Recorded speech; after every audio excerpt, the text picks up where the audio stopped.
Welcome, everybody, to the Cover 2 podcast. I am Nick Nenad. And I'm Jared Smith. And we got a great show for you guys today, mixed with multiple sports, the way we love to do it. We're going to be doing our MLB season preview. Not as much as we normally would, but just time constraints. We're going to be talking about the MLB season. The season is underway. It's about a weekend. But we want to talk about who we think are the best teams, what we think are the best stories, and even talk about some stuff that doesn't really have to do with the regular season and the playoffs. So that's going to be a really interesting segment. We will also talk about Sam Darnold. Sam Darnold is now on a different team. We have a quarterback shift in the NFL. Sam Darnold goes to the Carolina Panthers. We'll talk about that. And we will start the show talking about college basketball for actually the first time on this podcast. We've seen since our last podcast the Final Four and the National Championship. So, Jared, let's talk about it. Look, I'm repping my UCLA shirt because I was so proud of the way they played in the Final Four. Unfortunately, they weren't able to get to the National Championship, but I think, Jared, we can all applaud UCLA and Gonzaga for that wonderful game on Saturday night. No doubt. To have UCLA in the Final Four, I think maybe if you went to UCLA or if you were a fan of UCLA, you probably put them in and slid them in the Final Four. But I don't think anyone what was their seed? Weren't they number 11? An 11th seed. I believe they would have been if they would have won the championship, they would have been that'd been the worst seed to ever win the championship. To ever win. Yeah. And they were right there, right? Of course, if not for that half-court bank shot game winner, that game would have went to overtime, and who knows what would have happened. So, and who knows, maybe UCLA could have given Baylor a better fight than what Gonzaga did, because Gonzaga didn't do a damn thing. I think they forgot that there was a game Monday night because they just didn't even come out of the blocks. They were completely stuttered and late. And so, but no, for UCLA, I think it's an amazing season. And I think what this does is more than likely catapults their recruiting, right? And I think just for the Pac-12 in general, we started, or not started, but we were midway through this tournament, and the Pac-12 at one point was like 10-1. It was amazing. Obviously, Oregon State was doing well, USC was doing well, UCLA. So the Pac-12 as a whole, I think, got a big boost from this tournament this year, and more specifically UCLA. And I think this is only going to help them with recruiting in the next couple of years. And look for UCLA to continue to not only get to the tournament, but, be a higher seed potentially next year and the year after and really make some noise. Yeah, and Mick Cronin's done an incredible job with that UCLA team. And again, the reason we're talking about UCLA is because when you look at Gonzaga, that team was an absolute wagon. Like, it just star-studded, 8-9 deep. That's rare for a college basketball team that, you could go legitimately 8-9 deep of guys that could start for any team, right? Any other team in college basketball.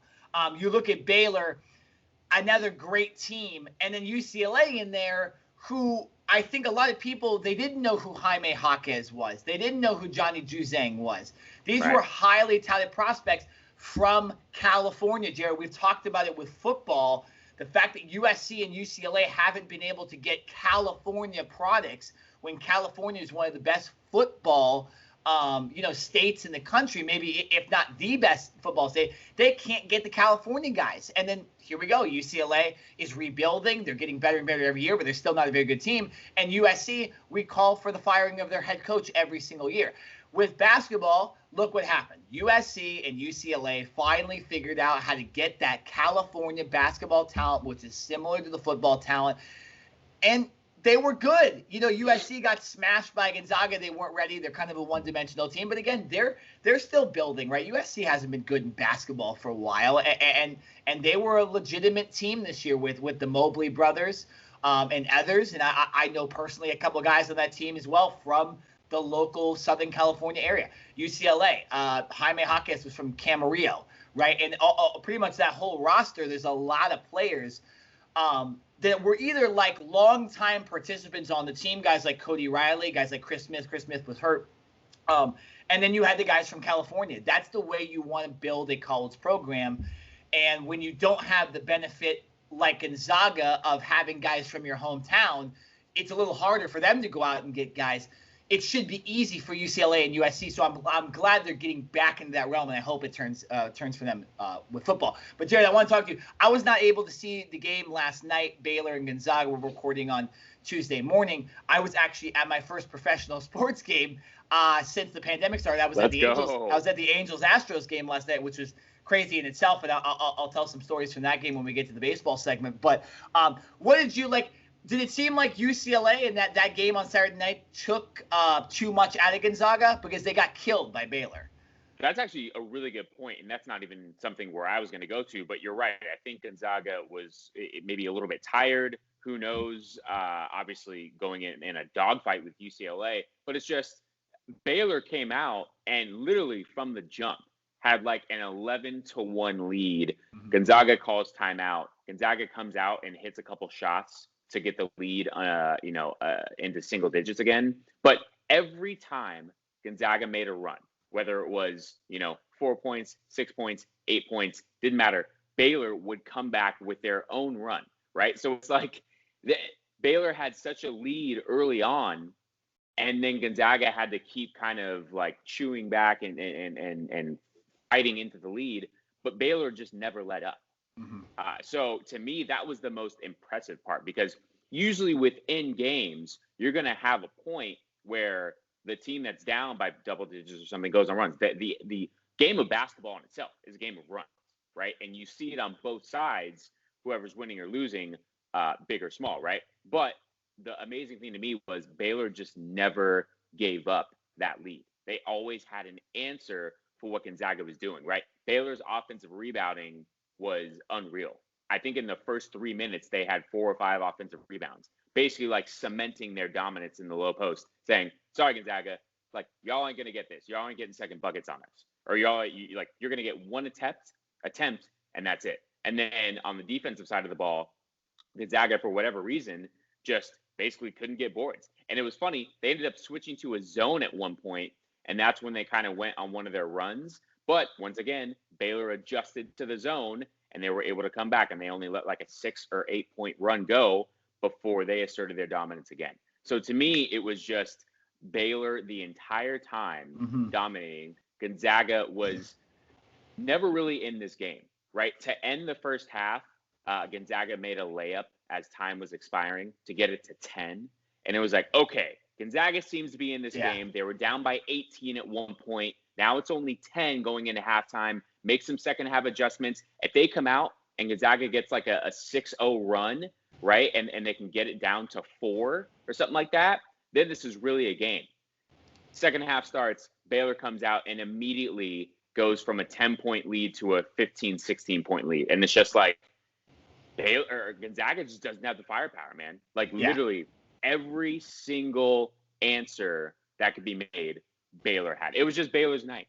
It was just simply their night. So hats off to Gonzaga, right? Because obviously they were trying to be the first team, if I'm not mistaken, first team in college basketball history to finish an entire season undefeated. I don't know if you've ever had a team that's finished a season undefeated. I think that's probably true, because I remember when that Kentucky team with like Devin Booker and Karl Anthony Towns was going on their run, and then they ended up getting upset in the Final Four. Right. I remember them saying similar things like that. Nonetheless, though, impressive from both teams, their seasons-wise. And again, Baylor, 31-2, right? Their only losses came to Kansas, who was a very solid team this year, and in the Big 12 tournament to Oklahoma State, who was also, I believe, they were the number 12 ranked team. So, these teams were amazing. This is what everyone wanted to see. Unfortunately, the game didn't end up being like that, and I think you can blame UCLA for that. Because you mentioned, Jared, you said basketball is a game of runs. Well, in the Gonzaga-UCLA game, there was no runs. It was just back and forth, and that does take a lot out of you. And I looking back on it now, or looking, back at what happened last night, I would expect UCLA to probably lose. Baylor, that's what happens. It's a game of schedules. That's the way the tournament. That's why we like the tournament. And I'll say this too, Jared. What I liked about this NCAA tournament better than most was the fact that, look at this. We have North Carolina. Roy Williams just retired, right? They weren't anywhere close to getting the championship. Duke was not very good this season. You can blame COVID for that or whatever. Kansas got knocked out early. Like the mainstay teams weren't there in the end. And I think that's good for college basketball, because I think, college basketball is definitely not viewed the same as college football, right? So college basketball, the tournament is kind of what everybody waits for, right? We're not on a Tuesday night. I know there's great college basketball games, but we're probably turning on the Lakers or an MLB game or something instead, 100%. right? Or the NFL, right? Like we're not turning on college basketball. So I actually like that was a lot of parity this year. And yes, Gonzaga is a team we've seen a lot, but Gonzaga is still a fun team to cheer for because they're a team from Spokane, Washington. You know what I'm saying? I liked with college basketball this year that there was a lot of parity, and I hope it continues. And I'm not saying I hope, Mike Krzyzewski retires and all these guys just start sucking, but I like the early upsets. It makes your brackets more fun. And, I really enjoyed the fact that teams like UCLA and USC were in the Elite Eight. Like that's kind of strange. Coming from when North Carolina, Duke, and all these other teams weren't even close to it. Right. But no, you're 1,000% right. I mean, I think a lot of people had Gonzaga as probably the clear-cut best team just because they came into the tournament undefeated. But after Gonzaga, you're right. Usually there is a Duke or Kansas or Kentucky or North Carolina that is right there as one of those top teams. This year, the field was completely wide open, right? And so I made a couple different brackets and literally just closed my eyes and picked because, I mean, Loyola Chicago, right? Like, where did they come from? We see it every single year, these Cinderella stories. And this year, maybe, we had Loyola Chicago, and maybe there weren't as many of those small town schools. Oral Roberts. Oral Roberts. Okay, right, a 15 seed. But, you just had teams like Baylor. We don't associate Baylor as a basketball university or a basketball powerhouse program, right? Baylor, I mean, even though they're not that good of a football team either, I would still consider, when I think of Baylor, I think of them as a football program, right? And now we see that they put their basketball program on the map. And so I think it's just amazing, you're right, to see these other programs that are Division I and still, well known when you say their name. It's just a lot of us don't necessarily associate greatness when it comes to their basketball programs. And we saw that this year. And so I think just overall, just like how I mentioned, I think UCLA is going to get a recruiting bump for making it to the Final Four. I think we're going to see a lot of these teams, including Baylor, who are going to benefit in these recruiting cycles over the next couple of years by now, being able to get on the spotlight in a sense. So I think it's great for college basketball as a whole. Still, I would love to see Duke and the mainstay teams at least in the hunt, or at least in the tournament, right? Because to not have Duke or North Carolina or Kentucky even in the tournament is a little strange, right? So we want to see Krzyzewski at least back in.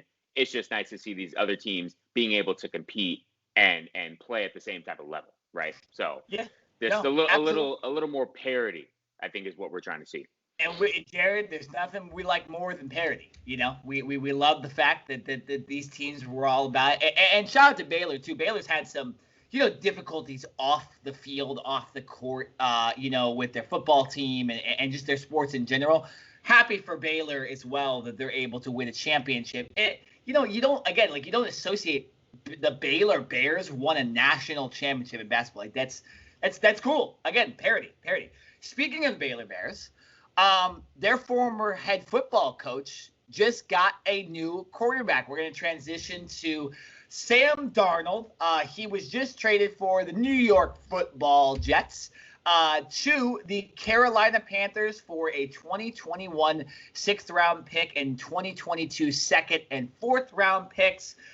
They've informed Teddy Bridgewater that he essentially can look for a trade if he wants one, or he can be the backup of the team.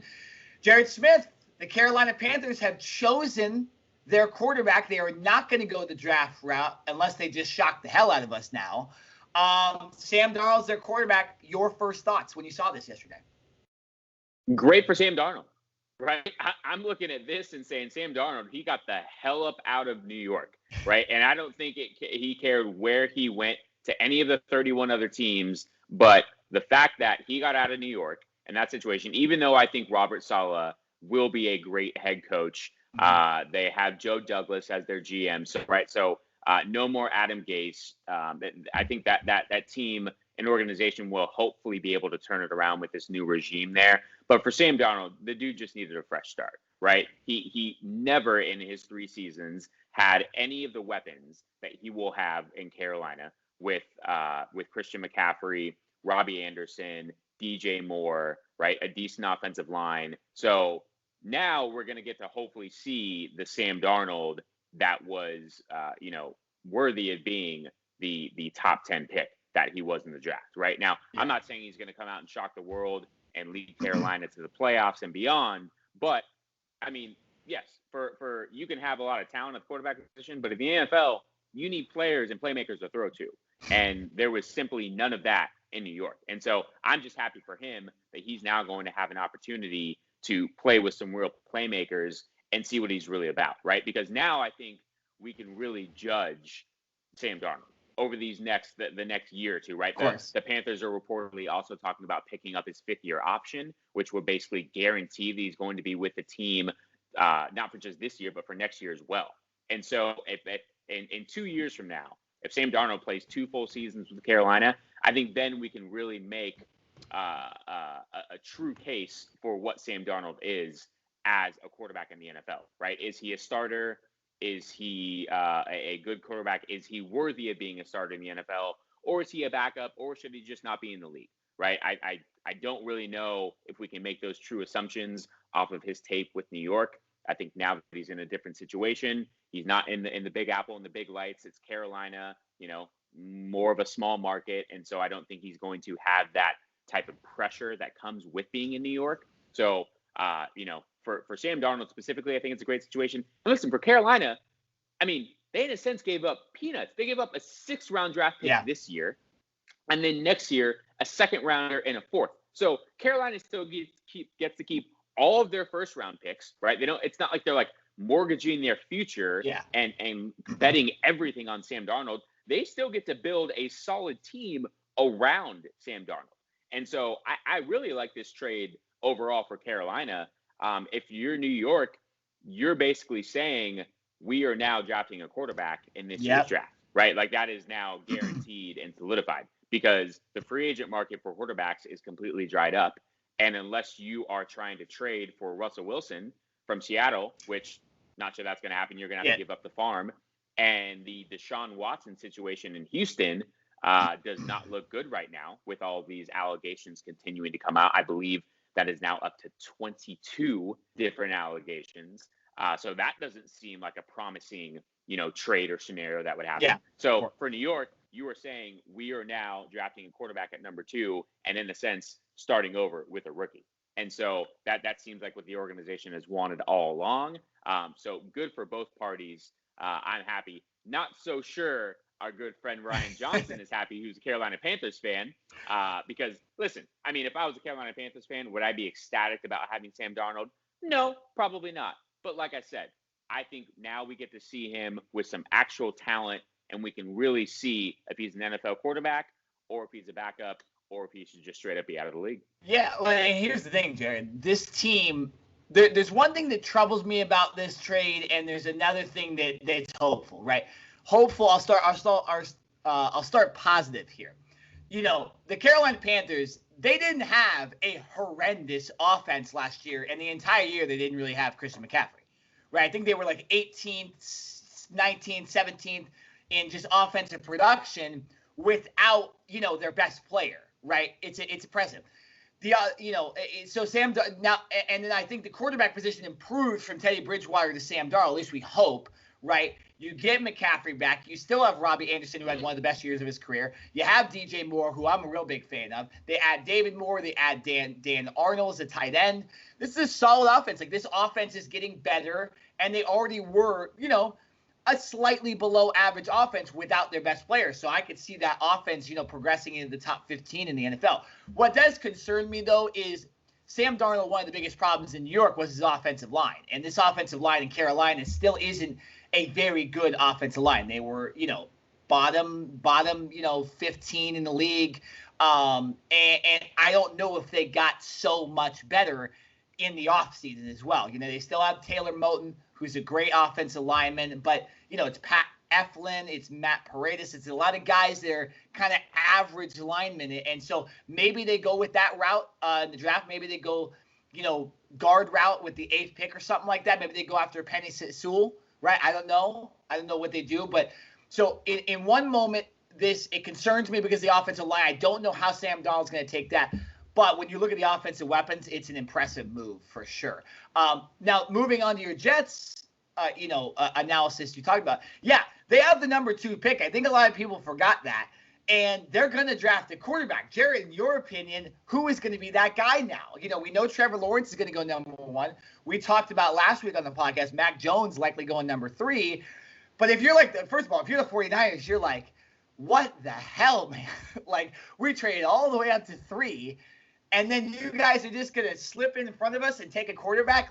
Isn't it interesting stuff? But where do you think the Jets go now with that number 2 pick? Yeah, I think the most popular pick right now is Zach Wilson. I think his stock has risen the most since this draft process has started, basically right when the season ended. I think his pro day, he made some, kind of insane, awkward side throws, like Patrick Mahomes-esque type of throws, and we know the athletic ability and the arm strength that he has. My biggest question is just the fact that he played at BYU, and the level of competition was not elite as compared to a Mac Jones who played at Alabama, albeit only for 1 season, right? So Zach Wilson, in my opinion, has him beat there because he just has more playing experience. But then when you look at a guy in Justin Fields who played 2 full seasons at Ohio State, also played a little bit just very sparingly at Georgia, but Ohio State, obviously, very well-known football program. Not only that, playing 2 years, making it to the college football championship both years, playing against the likes of Clemson and Alabama, and a lot tougher schedule in the Big Ten. So I think Justin Fields, a lot of people are sleeping on Justin Fields because Zach Wilson had such a good pro day. And like I said, I think some people are giving him that Patrick Mahomes-esque type of comp. But to me, I'm going with Justin Fields, who has played just as many games as Zach Wilson, has played better competition, and led his team to the college football playoff. So I think both of these quarterbacks can be good.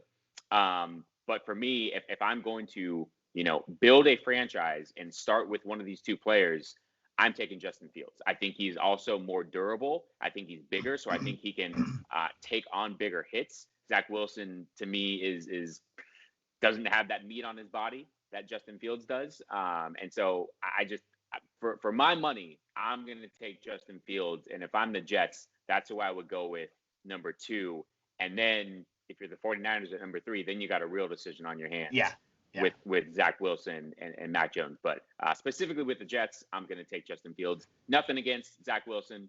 I just like Fields a little more. It's going to be an interesting draft, Jared, because, obviously the first 3 picks will be quarterbacks. Will Atlanta draft a quarterback at number 4? I just saw right before we started this podcast, Adam Schefter was coming out saying they're getting calls at number 4. I wonder who those... Atlanta is actively shopping number 4. Okay, so they're sticking with Matt Ryan for a couple of years. But if they keep it, right, what do they do, right? It's interesting. Cincinnati, they won't draft a quarterback. Miami, we don't know, right? We don't know. We assume they were in the Deshaun Watson stuff. Now they might have to draft a quarterback if they're not for Tua. Detroit, Jared Goff's their guy. Is that really going to be their guy? Carolina, they picked their quarterback, so they're probably not going to draft a quarterback. Denver, right? And this is a lot of interesting stuff. We're going to see a lot of quarterbacks go earlier, or maybe we'll see someone trade up. Maybe we'll see the Washington football team trade up for a quarterback or something like that. It's going to be very, very interesting stuff, and I am all for it. And it's going to be interesting to see Sam Darnold. Well, I know the Cardinals play the Panthers next year. I'm disappointed that we're not going to be playing a rookie, and because I have a lot of respect for Sam Darnold. There may be a little bias because, my high school played his high school in football. I wasn't on the football team when that happened, but still, he's been a real local product here. But nonetheless, he's an impressive quarterback. And anytime you have Adam Gase as your head coach, right, it's probably not going to end well. And so anybody that had Adam Gase as their head coach, you just kind of flip the page. You go, okay, that one didn't count. We're going to rip out that page out of the book, and we're never going to speak of that again. And so I think Sam Darnold, he gives Matt Rule, who I think is a good coach, And Joe Brady. Let's not forget the offense coordinator, Joe Brady, comes from LSU, right? Yeah. So I think that may be even more big than the head coach of Matt Rule. I think Joe Brady and his offensive genius, right? I think he's right up there with the Kyle Shanahans and the Sean McVays as that young up and coming offensive coordinator that probably within the next 3, 4, 5 years has the potential to be a head coach, right? If he can mold Sam Darnold into a great to potentially elite quarterback, then yes, Joe Brady's name will be mentioned in head coaching, in the head coaching world realm within the next couple of years. So I think that is an even bigger thing than Matt Rule, the head coach. For sure. And again, Sam Darnold has that NFL experience. He's won big games, not that much, but he has won big games. I remember him beating the Cowboys. No offense, Jared, but I remember him beating the Cowboys in New York, in a big game. Where'd that come from? Cowboys were a good team that year, and they Sam Darnold and the Jets beat you guys. I'm just saying that Sam Darnold's done that. You know who hasn't done that? Justin Fields, Trevor Lawrence, Zach Wilson, like all these guys. So I think that may be where Carolina's coming from, that they go, okay, we're going to go with a guy that's actually played in the NFL for a couple of years, and hopefully Darnold stays healthy, too. He's been struggling with injuries the first couple of years as well. All right, Jared, let's switch completely topics to Major League Baseball. So much to talk about with this, and we only have about 35 minutes to talk about it. But, I'll start the segment by saying I'll tell you guys a couple stories from last night. I went to Angels versus Astros. So I actually originally had tickets to this specific game last year before the pandemic started. Of course, I was not able to go. We all wanted to boo the Astros. We had already known they cheated, and they escaped last year with no fans, right? And they never had to play in front of fans, and it was super disappointing for, every fan that wanted to see them. But so, Jared, you can attest to this, right? Angel fans, they usually aren't the rowdiest, right? At the game, like you're not going to an Angel game and you're not afraid something's going to happen in the stands, and you're not afraid that you're going to get heckled. You're probably you're going to watch a baseball game, and you're going to go home, right? You're going to have a couple beers, a couple cold beverages, and you're going to have a good time. Two words. Orange County. Yeah, Orange County. That's all we're going to say.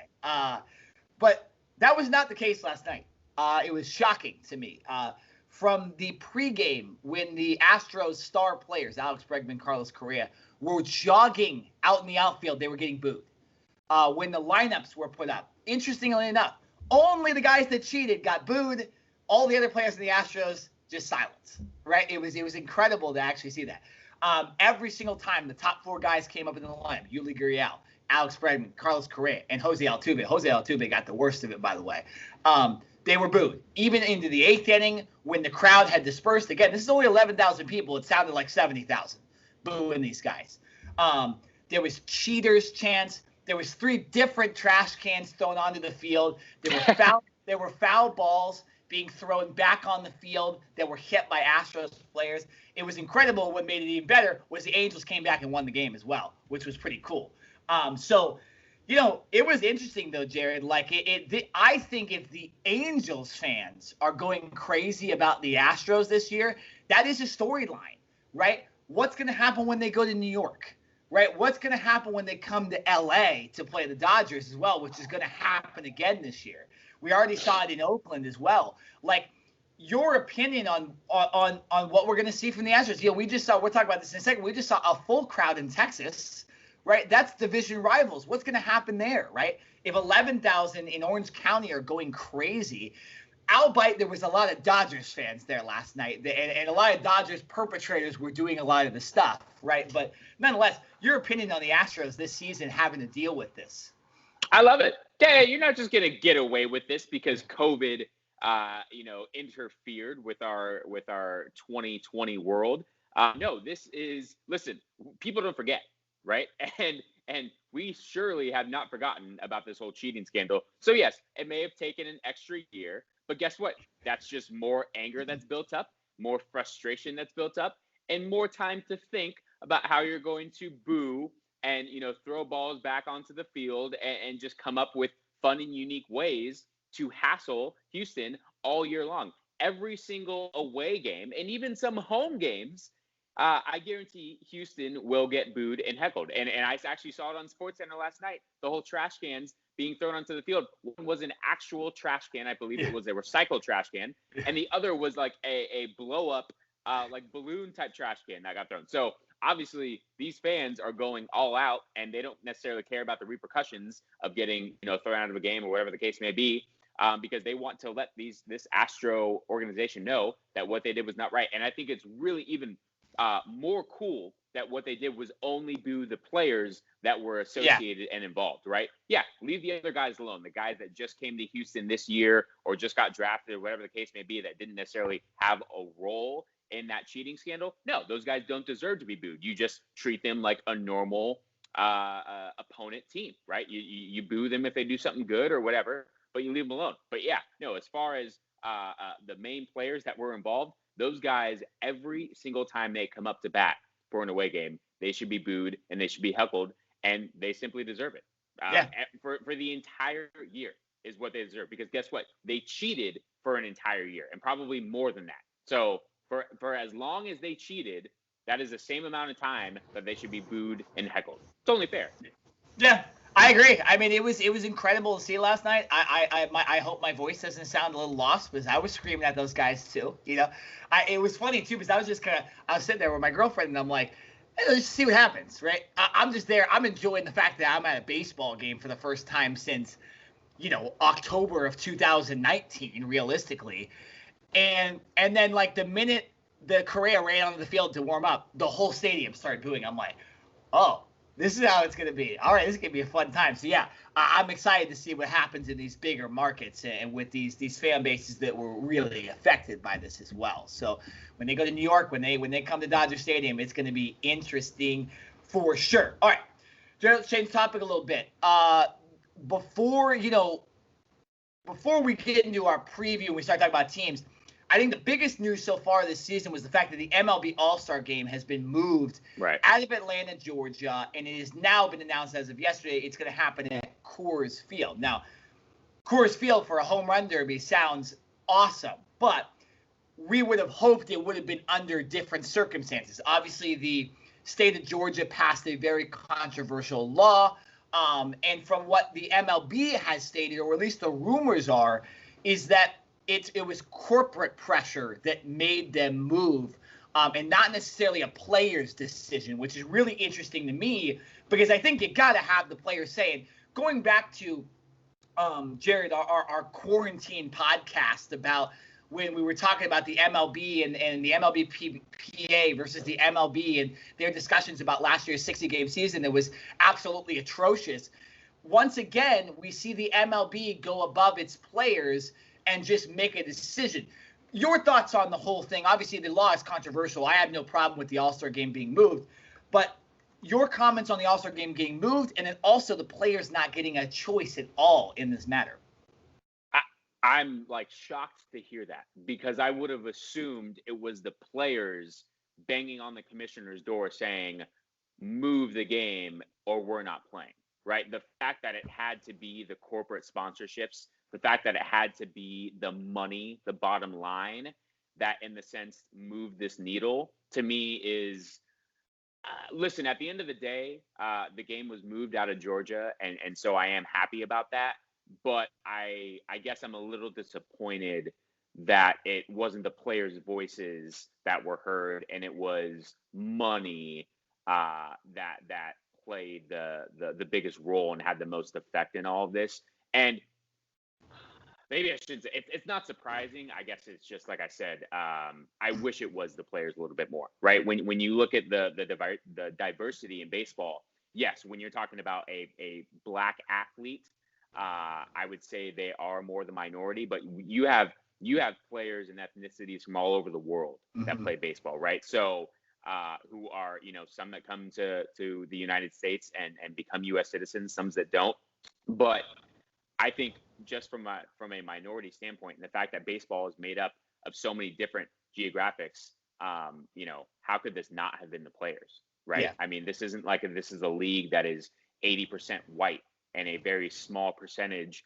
of black or brown or minority players. And so to me, I would have liked to see these players step up a little bit more and show their voice. And I think when we look at the sport of basketball and the sport of football, we see a lot of players, regardless of their race, speaking up a lot more, whether they're being interviewed or on Twitter or social media or anything like that. Baseball players seem to be a little more reserved, right? And you have those guys out there, I believe, like Trevor Bauer and Bryce Harper, and you definitely have some wild cards. But I would say as a whole, baseball players and athletes are definitely a little more reserved when it comes to speaking their minds, especially when it comes to controversial topics, right? Like Mike Trout, you don't ever hear Mike Trout really stepping up and saying anything, right? Like the guy's barely in any commercials, and he is universally recognized as the best player in all of Major League Baseball. The dude's like already in the Baseball Hall of Fame, right? And he's still in his prime. And so it's just interesting to me that for some reason with baseball players, you don't really hear them stepping up and speaking their voice. And I'm not so sure if that's just, I don't know what it is, right? I know there's a lot of quote unquote unwritten rules in baseball, which I simply hate. And I've had a conversation with you about this. I've had a conversation with our good friend Alex Silva, who's a fan of the show and been on the show multiple times. I really hate that whole unwritten rule thing. I'm not sure if that is a part of the reasoning, but I would love for these athletes to step out a little bit more and say what's on their minds, right? And I'm not sure if they're afraid of being penalized, whether it's financially or suspended or anything like that. But you know, what's it going to take for these guys to step out and speak their mind? Because right now, to me, they're not doing enough. Well, I'll say this. Do more. Yeah, I'll say this too about this specific issue. I feel like they didn't even get the chance, right? Like the MLB kind of just, decided. And again, we agree, Jared. They made the right decision, right? We're not saying the MLB made a stupid decision in taking the All-Star Game out of Atlanta and out of the state of Georgia specifically. But the fact that they didn't even give the players a chance, like just let the players vote, and if 95% of them vote that they want to kid the All-Star Game, and maybe the 5% is the Atlanta Braves, right? Like, then it's, you understand, right? And we saw it with the NBA last year and during after all the George Floyd stuff. It was all the players that agreed to stop the season for a little bit, stop the playoffs for a little bit, And the other sports did too, but you're right, it did take a little longer for baseball and hockey to stop playing. And I think that was more because like you said, it's the lack of diversity in the sports of hockey and baseball as far as black athletes go. And so I don't know if it's I'm not going to sit out here and say the players don't care as much, but I just think. No, I'm not saying that. Yeah, maybe they just feel like they shouldn't speak on an issue that they feel like somebody else should speak on. And I think with this issue, it's pretty plain and simple that this was done. And by the way, here's another thing. If there's fans out there saying, oh, why did they move the game? Right? It's politics. Don't get involved in politics. Okay, the NBA moved the All-Star Game out of Charlotte because of an LGBT law a couple of years ago. And baseball, I believe, moved the All-Star Game out of Arizona in 1993 or 1994 when Arizona didn't acknowledge Martin Luther King Day. So this is not a new thing for the MLB, and it's not a new thing for sports. Now, Jared, I wanted to ask you, do you think we'll see more of this? Now, the Masters is going to go on.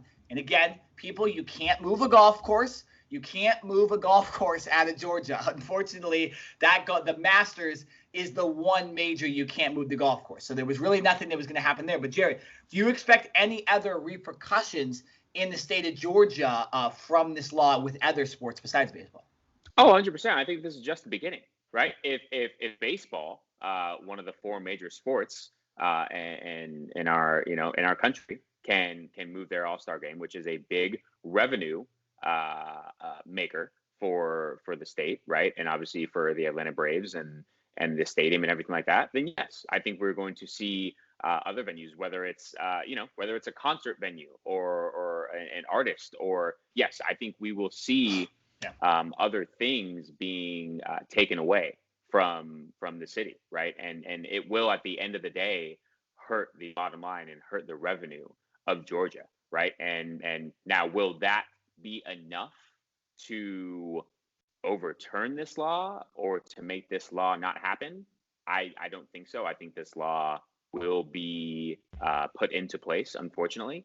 But I think we will continue to see for years down the road, until there's an opportunity for this law to be banned or taken away, that not many all-star events, or if there's an opportunity to go outside of the state of Georgia, I think many places, many organizations will do whatever they can to not be associated with Georgia, right? Whether they are really doing it for the right reasons or because they just want to kind of follow the crowd, regardless of the situation, we're going to see Georgia lose a lot of events. Like I said, whether it's sports or concerts or, more important things like political rallies or whatever the case may be, we will see Georgia mainly affected by this. And I want to ask you a question about the Masters, right? Yeah. I understand that it is played in Georgia and it's that specific golf course. But could you have seen the Masters just moved out of state and just simply to a different golf course to, I don't know, or postponed in a sense, right? Or is it like, why is the Masters still being played? To me, it doesn't make sense. Like, why not postpone it or why not just move it to a different golf course? I think, you know what, this might be one of those like unwritten rule things with golf. And what I mean by that is that I think you could have postponed it. I would feel like the PGA, probably with what happened last year, the PGA was really affected, maybe more affected than any other sport with the COVID changes. They had to move all their majors back. They lost a ton of tournaments. The Masters ended up being played in November, cold weather, short lighting. And so I think with their schedule, they would have had to move like the U.S. Open. They would have had to move the PGA. And it would have just been a cluster. And yeah, of course, when you're doing the right thing, a lot of times things can get shifted. What I feel like is the PGA said, okay, the Masters is next week. We understand this law happened. We understand the MLB made a thing. The guys are already making travel plans. We already have crowds coming, all this stuff. And I feel like it was one of those things where if this law would have been in place 2 months ago, they probably would have moved the Masters. I feel like because the kind of condemnation of this whole law happened like 2-3 weeks ago and the Masters had already been set, I think they said, you know what, we're just going to go on with it. We're not going to move the course. We already moved it last year, and it affected play, and it affected lighting, and they had to finish, I believe, on Monday. And I just think they didn't want to deal with that necessarily. And that's just my opinion. I don't know why they really made the decision. What I would assume, though, is logistically it would have been impossible to cancel this. I believe this is going to be one of the first few PGA events that's going to have fans as well. And to cancel on that and also have all the golfers who had already made plans prior to this week coming, I think that's at least what my opinion is. They didn't move it. And I think it's just the proximity of the law coming in and the Masters already being set and the course already being built and all that. So, it's and the fact that it's just in Georgia, like you can't move. You can move the U.S. Open. You can move the PGA. You can move the British Open. You can't move the Masters. And I just think logistically they didn't think it was worth it. Yeah, I hear what you're saying. I guess more or less just disappointed that, it's bad timing. Yeah. I guess is the real thing here. Because like you said, if this law would have been put into place 2 months ago, you're right. Maybe there would have been more time to reschedule and get reorganized in a sense. And so I can see what you're saying from that standpoint. I will be curious to see, if some fans choose not to show, For sure. or if the TV ratings drop.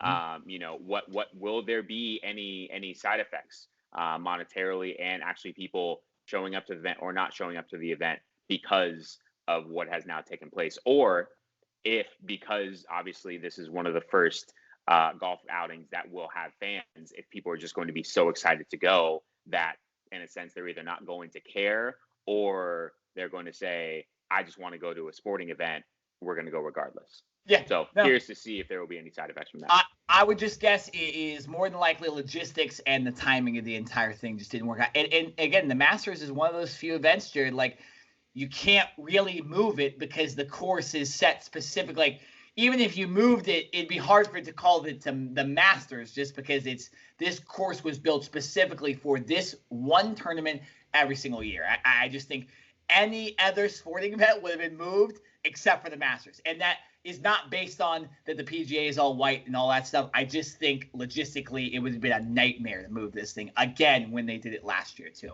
All right, let's move on to a little baseball preview.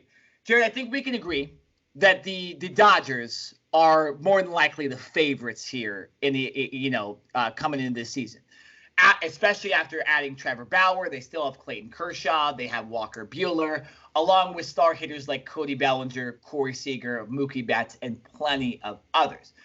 I wanted to ask you, just to start this off, because as we know, I am more the baseball guy in this podcast, of course. But I want to ask you, your just first thoughts, where you think the Dodgers are a top team. Name a couple of the other top teams in your opinion here for the MLB season. So yeah, I think the Dodgers are clear cut the best team, right? Hands down, they have the best roster and the best makeup of pitching and hitting all together, along with defense. So no questions there. I think what we saw from the Padres actually going out and spending money, Tatis Jr., who unfortunately just got injured last night. I think it was a separation of his shoulder when he swung too hard. So hopefully he's not out for too long. But obviously they've got Manny Machado and they have a good pitching rotation as well. So I think we can see a team within the division that can finally step up and challenge these Dodgers, because over the last 3-4 years, it's been the Dodgers in the AL West, or I'm sorry, the NL West, and really no one else, right? The Giants, the Diamondbacks, and the Rockies, it's like no competition at all. Yeah. Right? You can basically book it that the Dodgers are going to win those series. They might lose a game or two, but overall, as a series, they're going to win the majority of those. So I think we see I'm going to put the Padres up there as long as Tatis Jr. is not seriously hurt and kind of out for the year or anything like that. I think that the Padres will be right there. We've seen so far the Phillies starting off 4-0, and I get it, very early on in the season. There's 162 games, but we've seen the Phillies play very well. As far as the AL goes, I think we still look at the Red Sox and the Rays. I think those two teams from the AL East are probably I think the Yankees probably have the second most talent to the Dodgers as far as just roster top to bottom, right? So I think that would be the team on paper that can challenge the Dodgers the most. And I think it would just be really cool to see an LA and New York World Series, right? Yeah. I can't remember the last time we had two major cities in LA and New York in the World Series. So I would hope for that, even as an Angels fan. I don't think the Angels they could make the playoffs potentially, but I don't think they sniff getting close to the World Series. So taking my Angels out of it, I'm going to simply look at the Yankees and the Dodgers from a geographical standpoint. And I think that would be really cool to see LA and New York. So those would be my few teams. But like I said, it's so early in the season. Yeah. And then, we're looking at the Washington Nationals, who have been hit by COVID and haven't even played a game, right? For sure. Their entire first week and even this week as well has been postponed and will at some point have to be made up. And so we're still seeing the negative effects of COVID hit Major League Baseball. And hopefully as more people get vaccinated, it will be less and less. But until we get every team playing, we have to put a little bit of an asterisk next to it, because obviously Washington just won the World Series 2 years ago. And so they're still a decent team as well. Yeah, apparently Washington, the players that are affected by COVID are some of the top players on that team as well. Right, I think they put like 10 players on the DL or something like that. Yeah, apparently COVID, five people from their starting lineup as well. So yeah, you can't fill the roster like that. Yeah, no, exactly. And Washington would have been, looked up there as most likely a wild card team. They still have Juan Soto, who's a beast. Still have Max Scherzer, Steven Strasburg, right? Rest of their rosters iffy, but yeah, it should be interesting to see how COVID affects them. We saw how the Miami Marlins actually ended up making the playoffs last year when they were really COVID affected. So it should be interesting to see what Washington does. For me, obviously, I follow baseball a lot more. I was looking at a lot of the offseason stuff. Couple unsung teams, St. Louis Cardinals. They added Nolan Arenado. They have a very underrated pitching staff. I can see them going deep. You mentioned the Phillies. A good start, right, to a team I didn't think maybe had a chance in the playoffs. Great start for them. I actually think the Angels, I'll say this too, the way they're hitting to start the season, if they can hit like this and just get, solid pitching from their pitching staff, specifically Ohtani, who looked amazing the other night, I think they can make the playoffs, because this lineup, when healthy, is really, really good. And Mike Trout came out for the first time this year and said, no more BS. We need to make the playoffs. Like, his tone is different this year. Exactly. His tone is different this year than other years. So I think the Angels have a better chance than I'd say the last 3-4 years at making the playoffs. And that's not just because their roster improved. I think the Joe Madden obviously being a head coach for a full season, that's a big thing for there. Astros more than likely will be in there, although their roster gets worse and worse every year. I saw the lineup last night and I was like, dang, they lost a lot of guys. One team that's very underrated is the Minnesota Twins. I think they're one of the best teams in the league. Pitching wise, they actually were like 1-2 in most pitching statistics in the American League last year. Yes, 60-game season, but impressive because, Jared, they have in the last 3 seasons, I believe, the last 2 seasons, I believe. No, actually, last 3, counting this year too, which is like 5 games. They have over 400 home runs.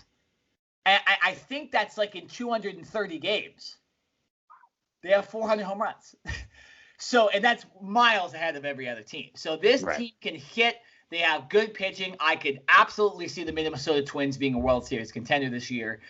Toronto Blue Jays, underrated. They're very young. And I agree with you, Jared. I think the Yankees are that team, although the Yankees pitching staff is definitely not as good as it's been. And I think that's a big problem for them coming into the playoffs. The New York Yankees, yes, they have the hitting. They got back DJ LeMahieu. I just think that pitching-wise, they need to be better for sure. Now, the team I want to talk to you about next, Jared, is the New York Mets.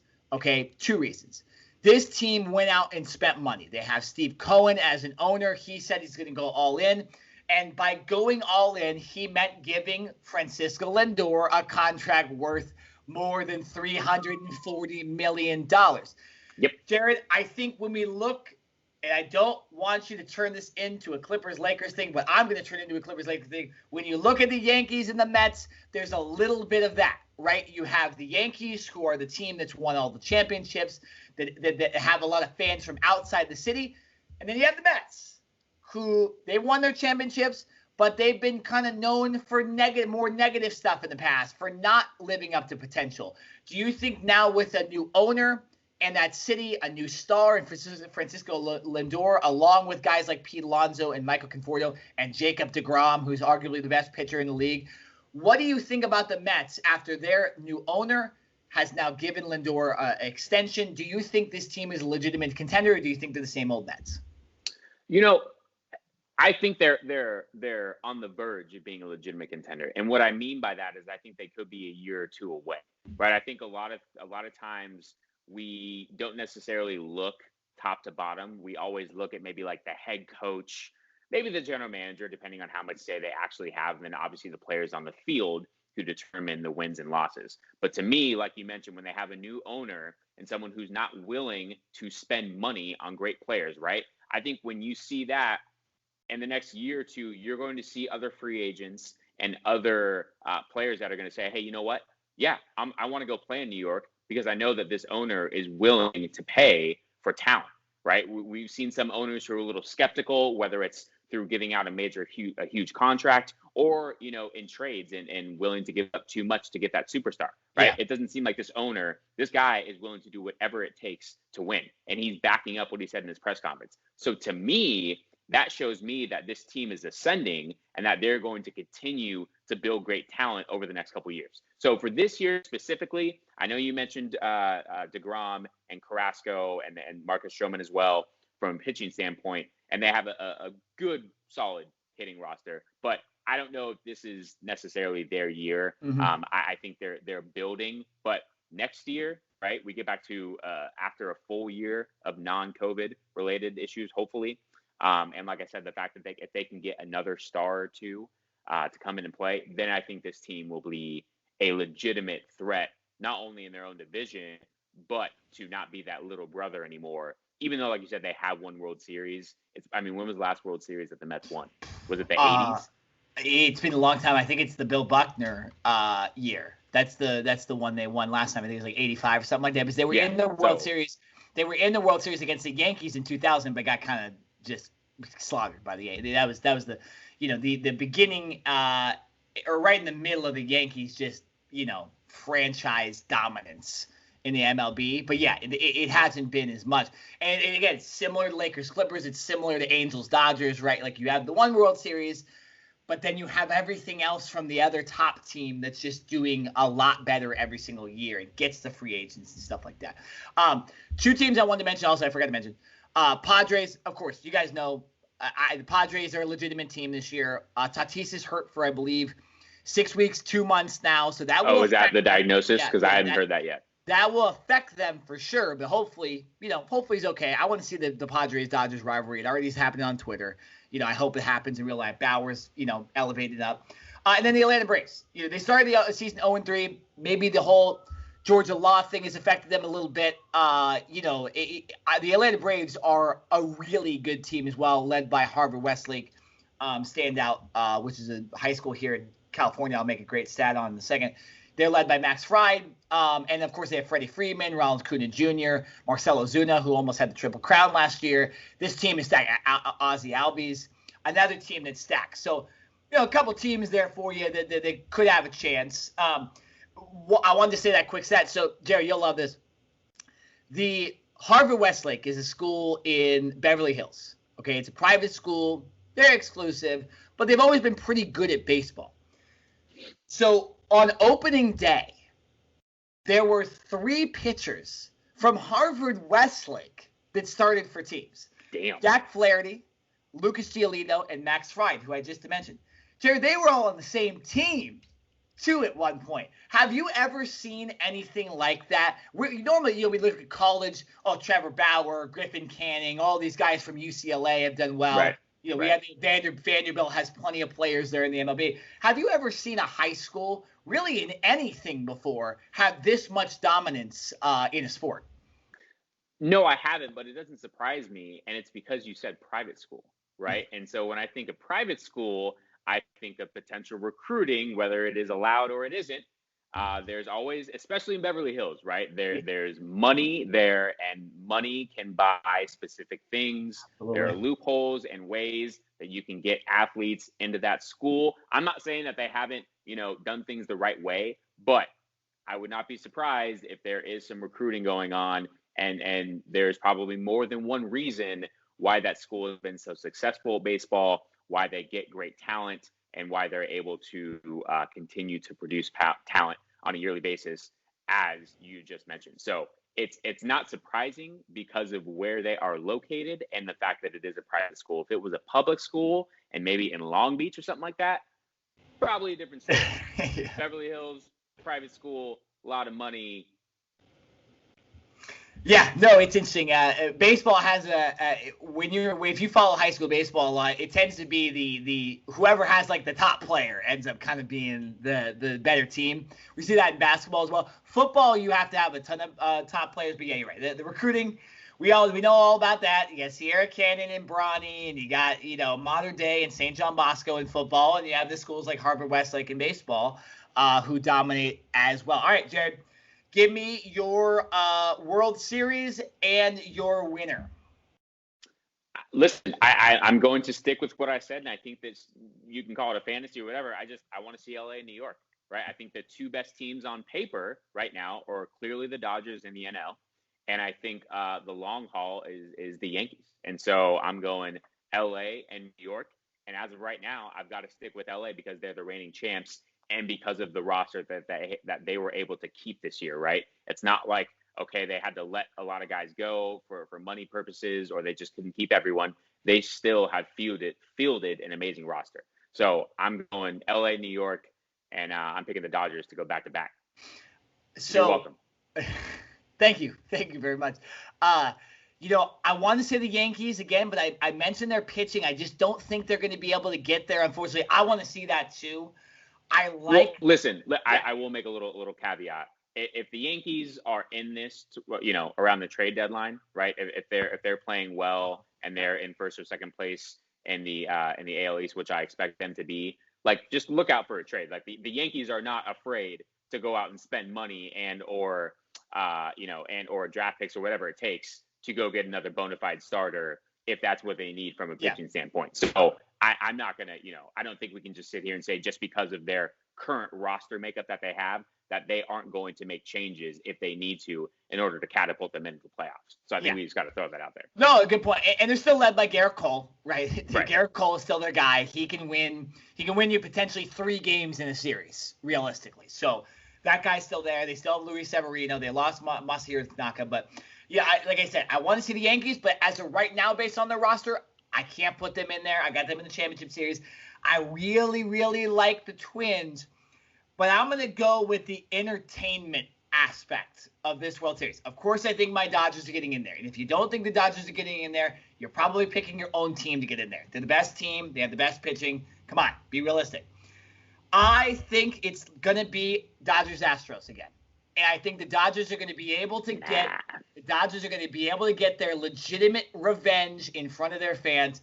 The Astros, again, not the best pitching.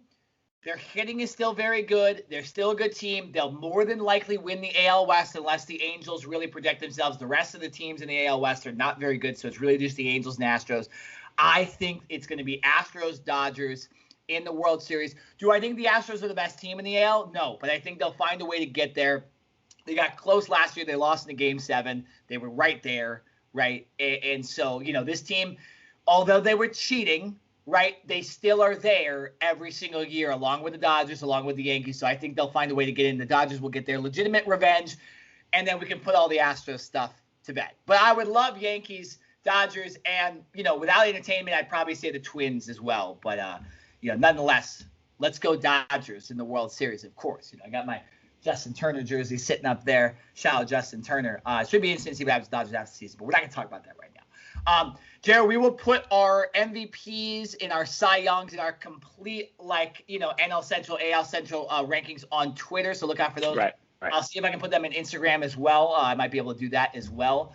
But yeah, for this podcast, we are done.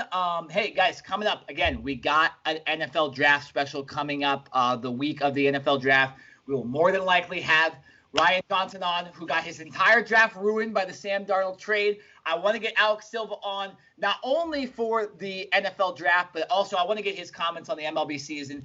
Eventually, maybe we have him on for a month from now when the MLB season started. Maybe we get him on in May after the draft, talk about baseball. But yeah, that NFL draft show is going to be crazy. Let's go. Jared, I don't know if you've been noticing too.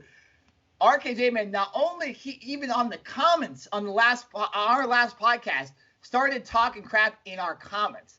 So he's going dirty with everything. And he's been making mention of you on my Ring Generals podcast as well. I'm telling you guys, this is going to be one of the biggest Cover 2 podcasts ever. And it's because of the rivalry here between Jared and the RKJ. I'm not saying anything. I'm saving everything.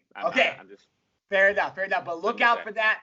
More than likely next week we'll be finishing off our NFL roster projections too. We need to get that done as well. So lots to talk about. And if there's any other news like there was this week, we will talk about it as well. But for this podcast, we are done. I am Nick Nenad. And I'm Jared Smith. And we'll see you next week, guys. Peace.